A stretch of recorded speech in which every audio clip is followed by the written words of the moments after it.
Thank you very much to be here. Was definitely already, we didn't try yet the wine, but seems to be a very successful tasting, because we're supposed to have just 15 people and we are 25, and few other people are just coming later, if there still be some wine enough. And this is a very interesting tasting because we have two very different terroirs, La Morra and Serralunga. Was actually an idea of our friend Enrico Rivetto, that called me one day and said, listen, why don't we do a tasting during Nebbiolo Prima, comparing two very strong and historically big but very different terroirs like the Serralunga and the La Morra village. So, of course, we organized this thing. And the selection of the wine was basically made on just one label, and the most representative label of the estate.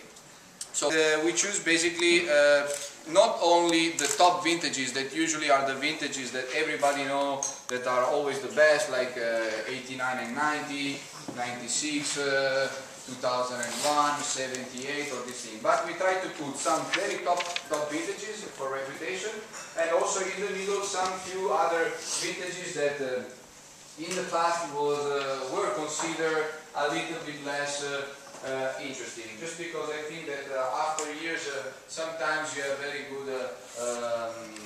My name is Rivetto, and my winery is exactly the other side of this hill, so for me it's a little bit more difficult to explain where this wine is produced. But if you know Serralunga, the castle, from here, that is a beautiful place. You can have a nice landscape, and you see at the bottom over there in the south part of the Barolo region, this castle. I'm behind this castle.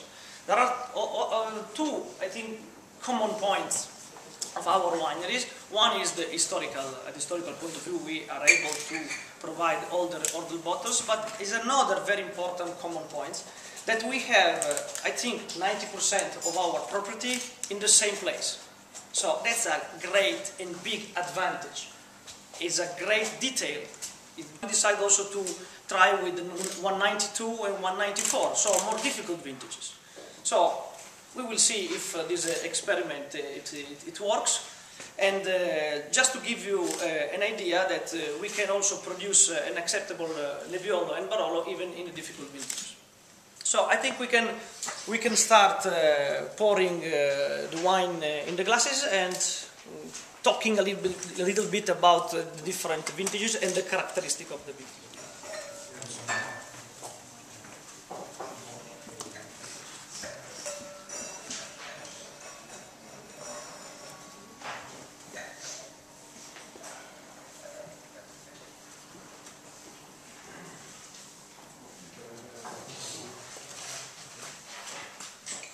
That basically in the past the top vintages were basically the one that had some problems, and we can consider these vintages like a natural green art.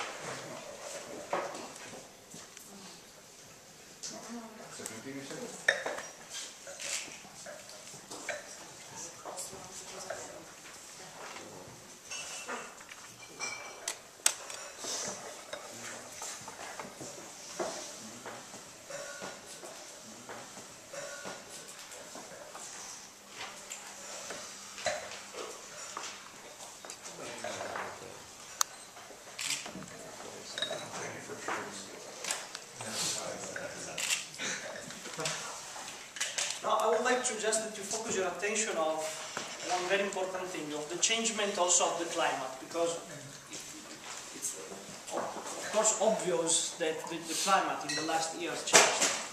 So also the vintages of the wine changed also, and especially in the past, in the beginning of this tasting, when we consider a great vintage, usually there was some problem during the year, some natural problem. For example, the 78 I remember very well because I was 9 months old, so I can tell you because I remember very well.